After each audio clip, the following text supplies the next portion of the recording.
Hi there. So this is like take 256, the chakra system. So there's a lot to cover with the chakra system. Now, I'm not going to start talking about chakras from a point of view of everything that we do comes down to chakras. There's a lot of healers out there. There's a lot of modalities that really focus on the chakras. Barbara Brenner and Hands of Light, I know that they work with the chakras a lot. If that's your thing, it's absolutely amazing.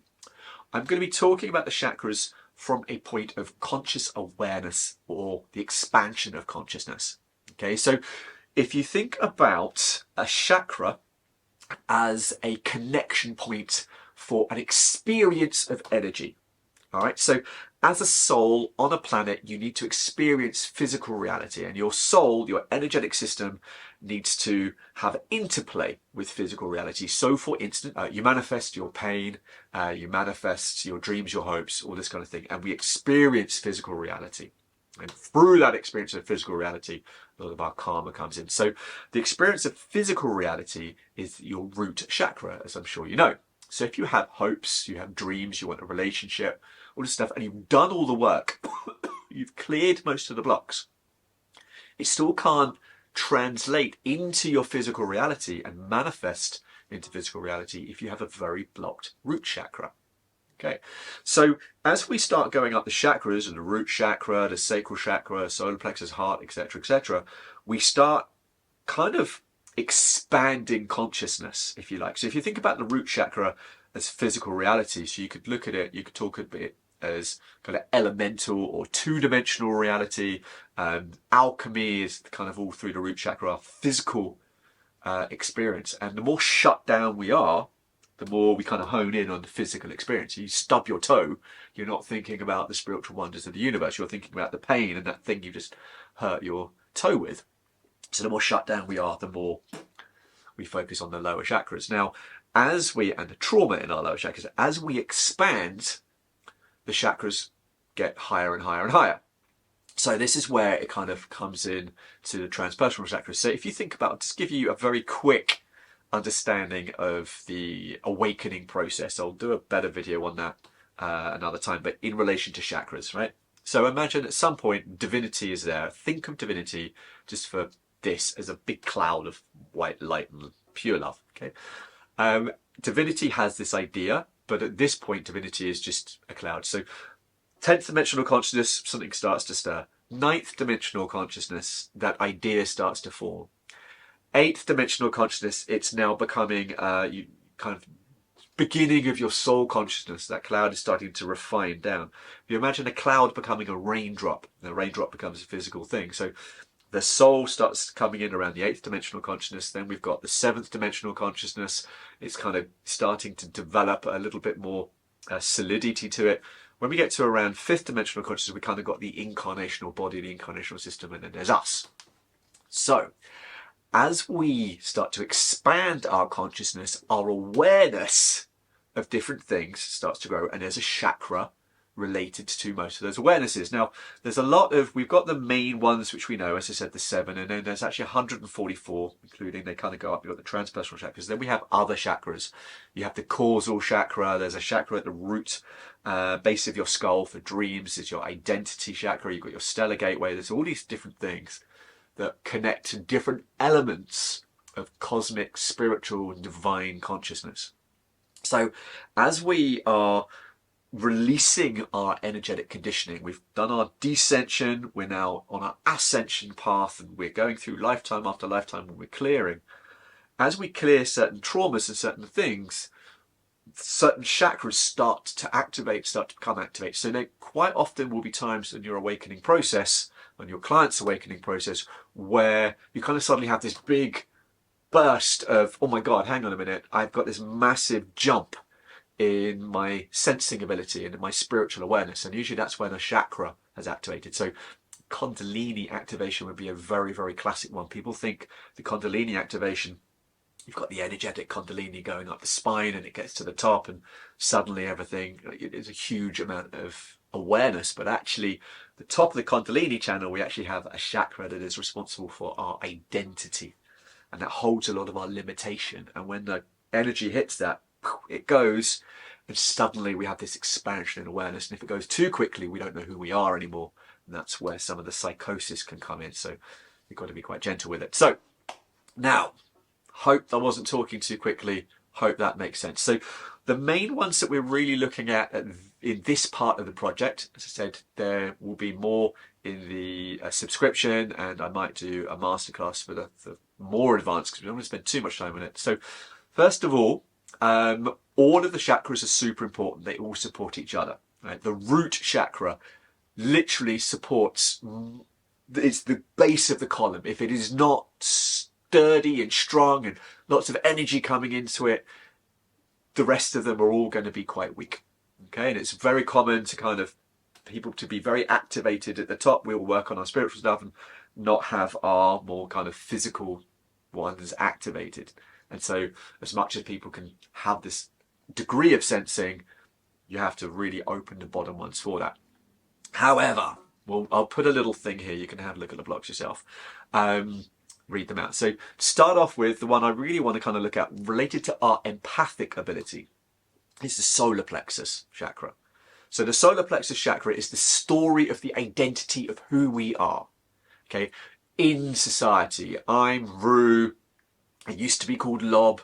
My real name's Richard, etc., etc. I'm a healer. I'm this, and the story that I have about me creates my identity of how I feel I fit into the world.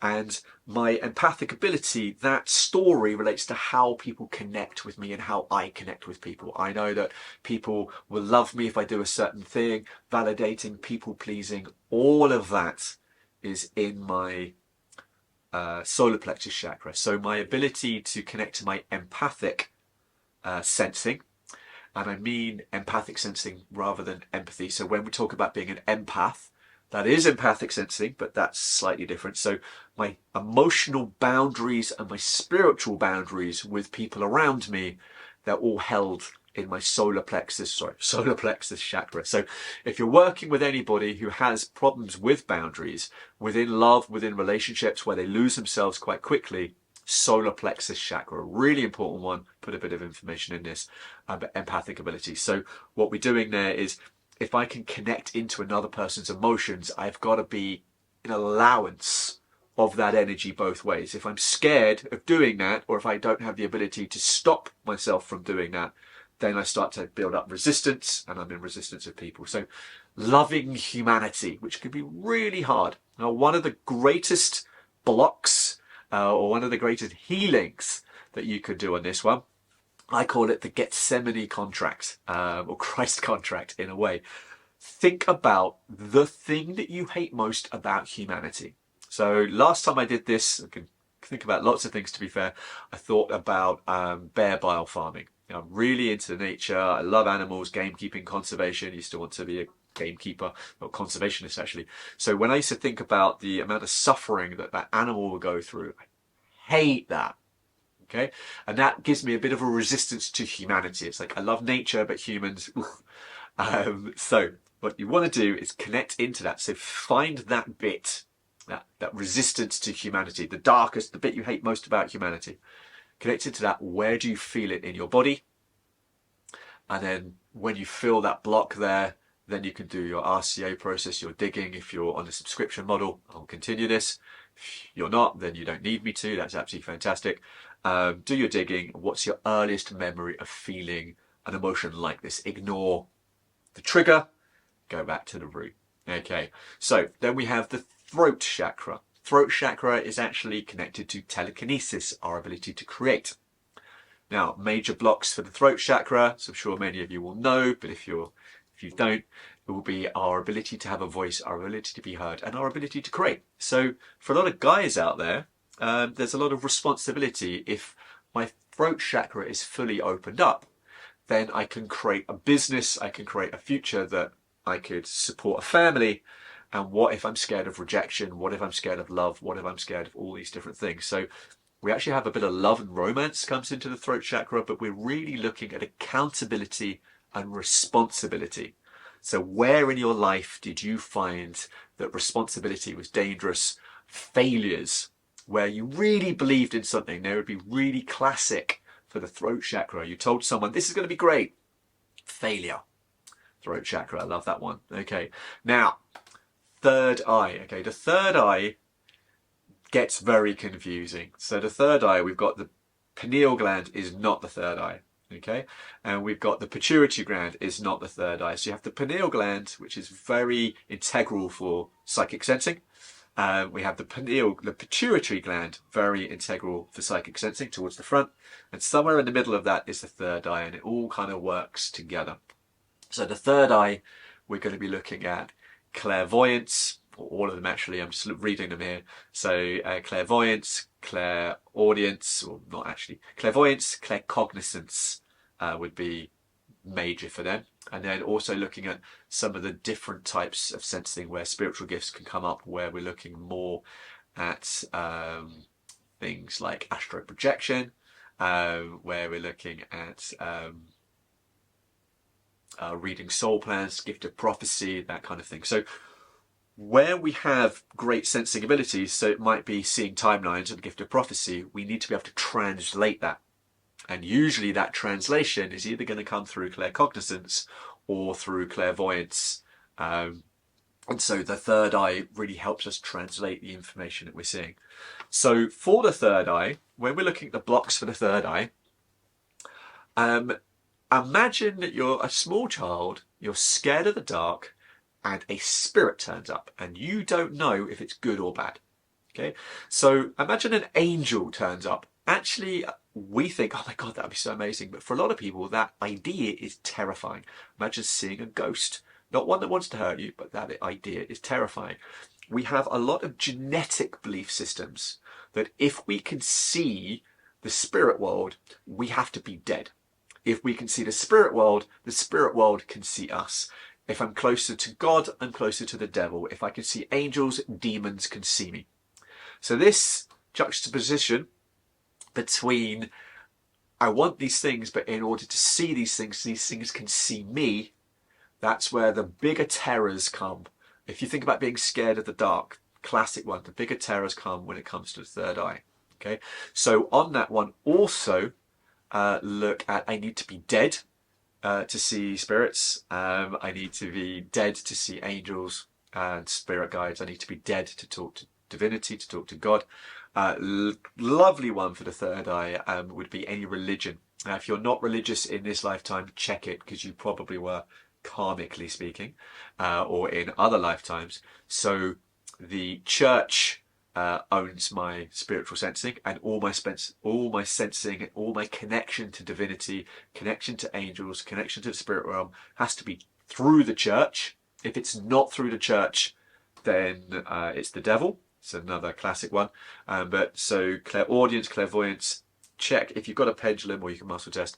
The church owns my spiritual sensing. The church owns my clairaudience. The church owns my clairvoyance. If I do this without the church, I'm damned. If I do this without the church, it's the devil. If I do this without the church, I deserve to die. If I do this without the church, I'll be excommunicated. Do this without the church, I'll be murdered, killed, imprisoned. Check those ones. We'll put them in the thing below. Now, crown. The crown chakra is not actually a chakra.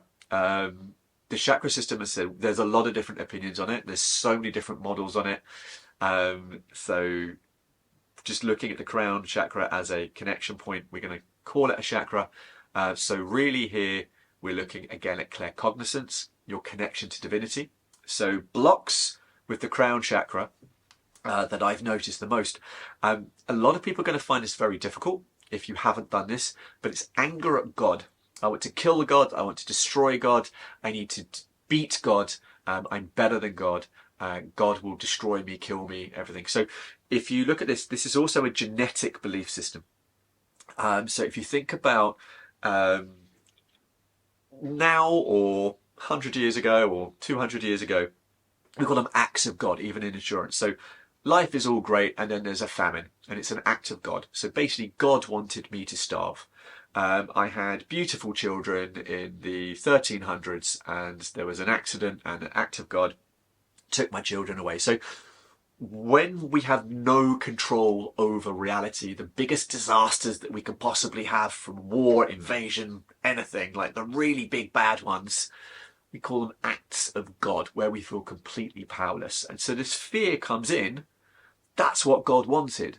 And so we actually build up this deeper sense of separation on a karmic level, on a genetic level, bloodline level, that God hates us, or that we hate God, or that God's our enemy. I love the process I do with that one. Is really just meet God and tell him what you think, and then apologize and like do it back, and then realize that you are God. So it kind of comes down into that. So the blocks in the crown chakra also create this separation that I'm not God. So when we heal the blocks in the crown chakra, we start connecting to God from a deeper sense of oneness. And through that deeper sense of oneness, once that's really fully activated, we can then start connecting to the transpersonal chakras. So the next one I'm going to bring in, and the last one for this part of the project, is the soul star chakra. Now, I personally think that the soul star chakra, bit of a tongue twister, that the soul star chakra is a halo. Because the soul star chakra is about 1 to 2 feet above the head. It's about 2 feet wide, and it's a big white circle. When it's activated, our spiritual sensing has a huge expansion. A lot of people will talk about the soul star chakra in relation to the starseed awakening. So we're looking at the Archangel Metatron. A lot of psychic activation comes in. What's really happening, as far as I'm aware with the soul star chakra, is apart from the fact you are expanding your consciousness out, what you're also doing is connecting to your own higher self. Okay, so a lot of people think that there is no God and it's a higher self. Not even going to go there, but if that is your belief, then that is absolutely fine. But the soul star chakra activates our awareness and connection to our own higher self. So really important one when it comes to the wisdom part of our spiritual sensing. So I hope that makes a lot of sense. I'll put a document underneath this video where you can go through those and have a look at the blocks yourself. If you're on the subscription model, we're going to then go into things like the Stellar Gateway, Galactic Chakra, Universal and Divine Chakra, and then I might do a deeper, advanced one where we start going to like the Bindu Chakra and the Dream Chakra and all that kind of stuff as well. I'm not really sure at this point because I don't want to get too caught up in the chakras, but cleaning them does really massively expand our sensing.